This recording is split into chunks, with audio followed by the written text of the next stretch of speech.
Hello! ഇന്നത്തെ വ്ലോഗിലേക്ക് എല്ലാവർക്കും സ്വാഗതം. ഇന്ന് നോക്കിക്കേ ആകാശം എന്ത് ഭംഗിയിലായിരിക്കുന്നേന്ന്. അപ്പോൾ ഇന്നത്തെ ബ്രേക്ക്ഫാസ്റ്റ് എന്താണെന്ന് നോക്കിയാലോ? ഇന്നൊരു ഹെൽത്തി ബ്രേക്ക്ഫാസ്റ്റാണ്. ഒരു ചീനച്ചട്ടിയിലേക്ക് ഇച്ചിരി കുരുമുളകും കുറച്ച് വെളുത്തുള്ളി ഇട്ട് കൊടുക്കുക. പിന്നെ കഴുകി വെച്ചിരിക്കുന്ന മുരിങ്ങയില ഇട്ട് കൊടുക്കുക. ഒരുപാട് മുരിങ്ങയില വേണ്ട, കുറച്ച് മതി കേട്ടോ, ഒരു കൈപ്പിടി. എന്നിട്ട് ആ മുരിങ്ങയില ഒന്ന് വാടി വരുന്നിടം വരെ വെയിറ്റ് ചെയ്യുക. എന്നിട്ട് തണുത്തതിന് ശേഷം മിക്സിയുടെ ജാറിലേക്കിട്ട് നന്നായിട്ട് അരച്ചെടുത്തതിന് ശേഷം നമ്മുടെ വീട്ടിലിരിക്കുന്ന ദോശമാവിലേക്ക് ചേർത്ത് കൊടുക്കുക. മുരിങ്ങയില കഴിക്കാൻ മടിയുള്ള കുട്ടികൾക്ക് നമുക്കിങ്ങനെ കൊടുക്കാം. എന്നിട്ട് ഞാനിപ്പോൾ ഇതിൻ്റെ കൂടെ കഴിക്കാൻ ഒരു തക്കാളി ചട്നി കൂടെ ഉണ്ടാക്കിയിട്ടുണ്ട്. അപ്പോൾ ഇനി ദോശ ചൂടോട് ചുട്ടെടുത്താലോ. പൊതുവേ ഈ ഇലക്കറികളൊക്കെ കഴിക്കാൻ നമ്മുടെ മക്കൾക്ക് ഭയങ്കര മടിയാണല്ലോ. അപ്പം മുരിങ്ങയിലേക്ക് ഒട്ടുമേ ഇഷ്ടമല്ലാത്ത കാര്യമാണ്. അപ്പോൾ ഇവിടെ ഇന്ത്യൻ സ്റ്റോറിൽ ഇടയ്ക്ക് വരും കേട്ടോ. അപ്പോൾ ആ സമയത്ത് മേടിച്ചതാണ്.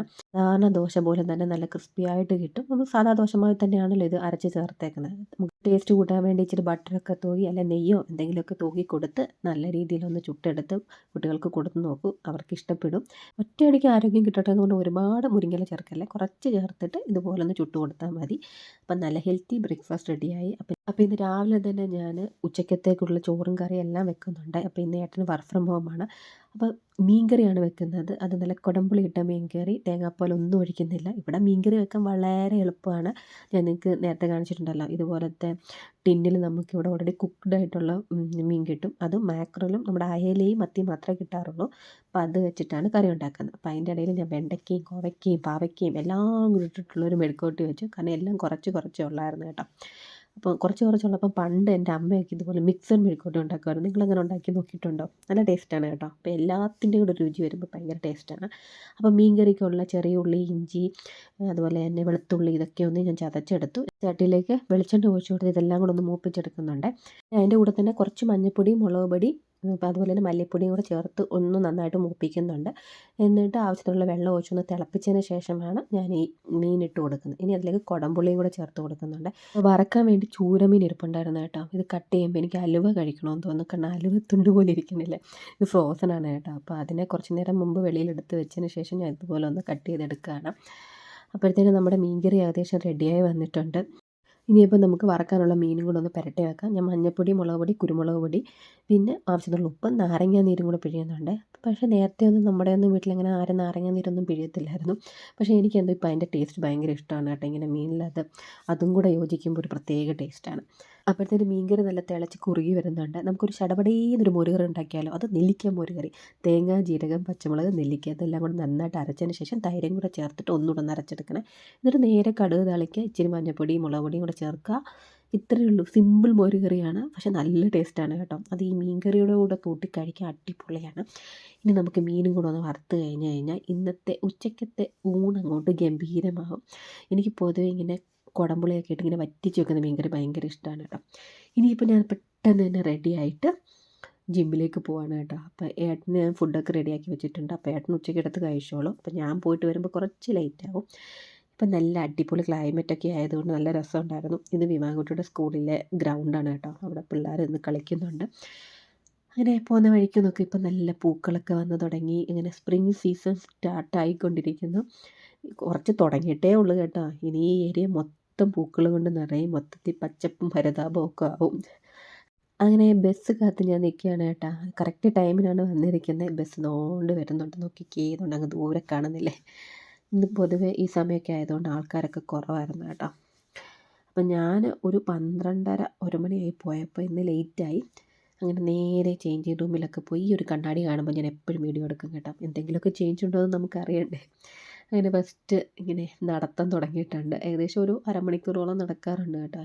നമുക്ക് ചേഞ്ചിങ് റൂമിൽ ലോക്കർ സംവിധാനമൊക്കെ ഉണ്ട് കേട്ടോ. അപ്പോൾ അതുകൊണ്ട് നമ്മൾ എന്തെങ്കിലും ജാക്കറ്റും ഇതൊക്കെ കൊണ്ടുപോയാലും നമുക്ക് സേഫായിട്ട് അവിടെ ലോക്ക് ചെയ്ത് വെക്കാം.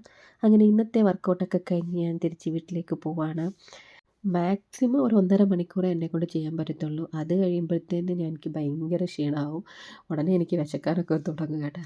അപ്പോൾ എങ്ങനെയെങ്കിലും നേരെ വീട്ടിൽ പോവുക, ഫുഡ് കഴിക്കുക എന്നുള്ളൊരു എണ്ണമാണ് മനസ്സിലിരിക്കുന്നത്. എപ്പോഴും ബസ് വരുന്നതിന് ഒരു 5 മിനിറ്റ് മുമ്പാണ് വന്ന് വെയിറ്റിംഗ് ഷെഡിൽ നിൽക്കുന്നത്. പക്ഷേ ഇന്ന് ബസ് കുറച്ച് ലേറ്റായിപ്പോയി. ഏകദേശം 10-15 മിനിറ്റ് ലേറ്റായിരുന്നു. അങ്ങനെ ഞാൻ തിരിച്ച് വീട്ടിലെത്തിയപ്പോഴത്തേന് കറക്റ്റ് സ്കൂൾ വിട്ട് കേട്ടോ. 3 മണിയായി.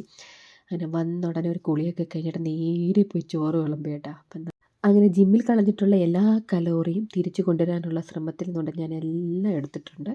ഈ ഒരു കോമ്പിനേഷനൊക്കെ കണ്ട ആർക്കാണ് കഴിക്കാൻ തോന്നാത്തത്? നിങ്ങൾ പറ. നല്ല അടിപൊളി മോരുകറിയും നല്ല മീൻ കറിയും ഒക്കെ കൂട്ടി അങ്ങോട്ട് ചോറുണ്ണുമ്പോൾ എൻ്റെ പൊന്നു സാറേ, ചുറ്റിനുള്ളതൊന്നും കാണാൻ പറ്റത്തില്ല, അത്രയ്ക്ക് ടേസ്റ്റായിരുന്നു. അങ്ങനെ വയറ് നിറച്ച് ഫുഡൊക്കെ കഴിച്ചു. ഞാൻ ഇന്നലെ പറഞ്ഞില്ലേ ഇവർക്ക് സത്തുമാവ് ഞാൻ കുറുക്കി കൊടുക്കാറുണ്ടെന്ന്. അതെങ്ങനെയാണ് ഉണ്ടാക്കുന്നതെന്ന് കാണിച്ചു തരാം. ഇത് ഓൾറെഡി എൻ്റെ ഫ്രണ്ട് കൊണ്ടുത്തന്ന പൊടിയാണ്. അപ്പോൾ ഞാൻ ആദ്യം കുറച്ച് വെള്ളം ഒഴിച്ചിട്ട് ആ പൊടി ഒന്ന് കലക്കി വെക്കും. ഒരു 3 ടേബിൾ സ്പൂൺ എടുത്തിട്ടുണ്ട്. 3 4 ടേബിൾ സ്പൂൺ എടുത്തിട്ടുണ്ട്. 2 പേർക്കും കൂടെ ചേർത്തിട്ട്, എന്നിട്ട് പാലിലേക്ക് കുറച്ച് വെള്ളം കൂടെ ഒഴിച്ചിട്ട് നന്നായിട്ട് തിളപ്പിക്കും. ഇനിയിപ്പോൾ ഇതിലേക്ക് മധുരത്തിന് നമ്മൾ ഷുഗറൊന്നും ചേർത്ത് കൊടുക്കണ്ട. ശർക്കരയോ അങ്ങനെ ഹെൽത്തി ആയിട്ട് എന്തെങ്കിലും ചേർത്ത് കൊടുത്താൽ മതി കേട്ടോ. ഓൾറെഡി സത്തുമാവ് ഹെൽത്തിയാണ്, വീണ്ടും നമ്മൾ ഷുഗർ ചേർത്തിട്ട് അത് അൺഹെൽത്തി ആക്കരുത്. ഇതെൻ്റെ വീട്ടിൽ നിന്ന് അമ്മ കൊടുത്ത് വിട്ടിട്ടുള്ള ശർക്കരയാണ് കേട്ടോ. എൻ്റെ അമ്മാവനൊക്കെ ഈ ശർക്കര ഉണ്ടാക്കുന്നുണ്ട് കേട്ടോ. ഇത് വാഴമുട്ടം ശർക്കര എന്ന് പറയും. പത്തനംതിട്ട ജില്ലയിൽ ഇപ്പം കുറേ പേർക്കൊക്കെ ഉണ്ടാവും ഈ ഒരു ശർക്കരയെപ്പറ്റി. കരിമ്പിൻ ശർക്കരയാണ് കേട്ടോ. അപ്പോൾ ഇത് കുറച്ച് നട്ട്സാണ് കേട്ടോ ഞാൻ ആ കുറുക്കിലേക്ക് ഇടാൻ വേണ്ടി. ഓൾറെഡി അതിൽ ബദാം കാഷ്യൂനട്ടൊക്കെ ഉണ്ടെങ്കിലും കുറച്ചൊന്ന് തരി എന്തെങ്കിലും കിടക്കുമ്പോൾ കടിക്കാൻ നല്ലതായിരിക്കുമല്ലോ. പക്ഷേ ഇവർക്ക് പൊതുവേ ഇങ്ങനെ കട്ട് ചെയ്തിടുന്നത് ഇഷ്ടമല്ല. അതുകൊണ്ടാണ് ഈ ഒരു ഇത് വെച്ചിട്ട് നന്നായിട്ടൊന്ന് ഗ്രേറ്റ് ചെയ്തിടുന്നത്. പാൽ ചെറുതായിട്ടൊന്ന് ചൂടായി വരുമ്പോഴത്തേന് ശർക്കര ഇട്ട് കൊടുത്തിട്ട് നന്നായിട്ടൊന്ന് മിക്സ് ചെയ്തെടുക്കുന്നുണ്ട് കേട്ടോ. അപ്പോൾ നല്ല രീതിയിൽ ആ ഒരു പാലും ഇതെല്ലാം കൂടെ ഒന്ന് യോജിക്കണം. മധുരം നിങ്ങളുടെ ആവശ്യത്തിനനുസരിച്ച് ചേർത്ത് കൊടുക്കണം കേട്ടോ. പഞ്ചസാര ചേർക്കണ്ട. നിങ്ങൾക്ക് വേണമെങ്കിൽ ഡേറ്റ്സും ഇതുപോലെ കുതിർത്തിട്ട് വേണം അരച്ച് ചേർക്കാം ശർക്കരയ്ക്ക് പകരം. അത് നമ്മുടെ ഇഷ്ടമാണ് കേട്ടോ, എങ്ങനെ വേണമെങ്കിലും കൊടുക്കാം. ഇനി ഇതിൻ്റെ ടേസ്റ്റ് ഒന്നുകൂടെ കൂട്ടാൻ വേണ്ടി ഞാൻ ഇതിലേക്ക് ബട്ടർ ഇട്ട് കൊടുക്കുന്നുണ്ട്. ബട്ടറിന് പകരം നെയ്യ് ഒഴിച്ച് കൊടുത്താലും മതി കേട്ടോ. അതാണ് എൻ്റെ കയ്യിൽ നെയ്യ് ഇല്ലാത്തത് കൊണ്ടാണ് ഞാൻ ബട്ടർ ഇട്ട് കൊടുത്തത്. അപ്പോൾ അതും കൂടെ ആകുമ്പോൾ കുറച്ചുകൂടെ നല്ല ടേസ്റ്റ് ഉണ്ടാകും കേട്ടോ. പിന്നെ നമുക്ക് വേണമെങ്കിൽ ഫ്ലേവറിന് വേണ്ടി ഏലക്കാപ്പൊടിയോ അങ്ങനെയൊക്കെ ചേർക്കാം കേട്ടോ. അപ്പോൾ ഇനി നമ്മൾ നേരത്തെ കലക്കി വെച്ചിരിക്കുന്ന മാവുണ്ടല്ലോ അത് ഇതിലേക്ക് ഒഴിച്ച് കൊടുക്കുമ്പോൾ തന്നെ നമ്മളിങ്ങനെ ഇളക്കിക്കൊണ്ടിരിക്കണം, അല്ലെങ്കിൽ പെട്ടെന്നങ്ങ് കുറിയിപ്പം. അത് സിമ്മിലിട്ടിട്ട് വേണം ചെയ്യാൻ. അപ്പോഴാണ് അത് കുറച്ച് നന്നായിട്ടൊന്ന് വെന്ത് വരത്തുള്ളൂ കേട്ടോ. ഈ പാലിൽ കിടന്ന് ഹൈ ഫ്ലെയിമിലിട്ടെങ്കിൽ പെട്ടെന്ന് തന്നെ അങ്ങ് കുറുകി കിട്ടും. അപ്പോൾ അത്രയ്ക്ക് അങ്ങോട്ട് വേഗത്തില്ല. അപ്പം നമ്മൾ എന്ത് ചെയ്യണം, സ്ലോ ഫ്ലെയിമിലിട്ടിട്ട് ഇങ്ങനെ ഇളക്കി ഇളക്കി ഇളക്കി ഇളക്കി കൊടുത്ത് ഒന്ന് കുറുക്കിയെടുക്കണം. ഒരുപാട് അങ്ങ് തിക്കാവുന്നിടം വരെ കുറുക്കരുത്, കാരണം ഇത് തിക്കും തോറും വീണ്ടും കട്ടിയാവും. ഒരു സെമി കൺസിസ്റ്റൻസി ആകുമ്പോൾ നമുക്കിത് ഓഫ് ചെയ്യാം. ഇനി ഇതിലിങ്ങനെ ഗ്രേറ്റ് ചെയ്ത് വെച്ചിരിക്കുന്ന നമ്മുടെ ബദാമൊക്കെ ഒന്ന് ഇട്ട് കൊടുക്കുന്നുണ്ട്. ഇതിടണമെന്ന് ആവശ്യമൊന്നുമില്ല കേട്ടോ, ഉണ്ടെങ്കിൽ ഇട്ട് കൊടുക്കുക, കുറച്ചുകൂടെ പിള്ളേർക്ക് ഹെൽത്തി ആയിട്ട് കൊടുക്കാം. പിന്നെ ഉണ്ട് ഈ ഒരു പരുവമാകുമ്പോൾ ഞാൻ സ്റ്റൗ ഓഫ് ചെയ്യും, കാരണം ഒരുപാട് അങ്ങ് തിക്കായി കഴിഞ്ഞാൽ തണുക്കുമ്പോൾ വീണ്ടും കട്ടിയാവും. അപ്പോൾ ഈ ഒരു കൺസിസ്റ്റൻസിയിൽ ഞാൻ ഓഫ് ചെയ്യും. ഇനി നമുക്ക് ചൂടാറാൻ വേണ്ടി ബൗളിലേക്ക് ഒഴിച്ച് കൊടുക്കാം. ഈ സത്തുമാവ് കയ്യിലില്ലാത്തൊരു നമ്മുടെ റാഗി ഉണ്ടല്ലോ അതിൻ്റെ പൊടി, അത് ഇതുപോലെ തന്നെ കുറുക്കി കുട്ടികൾക്ക് കൊടുക്കാം കേട്ടോ. വൈകുന്നേരമൊക്കെ സ്കൂൾ വിട്ട് വരുമ്പോൾ അതുപോലെ തന്നെ റാഗി കുറുക്കിയിട്ട് പാല് പഴമൊക്കെ ഒഴിച്ചിട്ട് ഷേക്ക് അടിച്ച് കൊടുക്കാം. ഈ പിള്ളേർക്ക് എങ്ങനെ കഴിക്കാൻ ഇഷ്ടമോ അതിനനുസരിച്ച് നമുക്ക് റെഡി ചെയ്ത് കൊടുക്കാം. അപ്പോൾ ഞാൻ തന്നെ ഭയങ്കര കുറുക്കിൻ്റെ ഒരു ഫാനാണ് കേട്ടോ. എനിക്ക് ഭയങ്കര ഇഷ്ടമാണ് റാഗി കുറുക്കൊക്കെ കഴിക്കാൻ. അപ്പം ഇന്ന് കുറേ റെസിപ്പീസൊക്കെ ഞാൻ കാണിച്ചല്ലോ. അപ്പം നിങ്ങൾ ഇതൊക്കെ ഒന്ന് ട്രൈ ചെയ്ത് നോക്കൂ. ഇന്ന് ഫുള്ള് ഒരു റെസിപ്പി വീഡിയോ പോലെ ആയിപ്പോയി കേട്ടോ. അപ്പോൾ ഇന്നത്തെ വീഡിയോ ഇത്രയേ ഉള്ളൂ. ഇഷ്ടപ്പെടുവാണെങ്കിൽ ലൈക്ക് ചെയ്യുക, ഷെയർ ചെയ്യുക, സബ്സ്ക്രൈബ് ചെയ്തൊന്ന് സപ്പോർട്ട് ചെയ്യുക.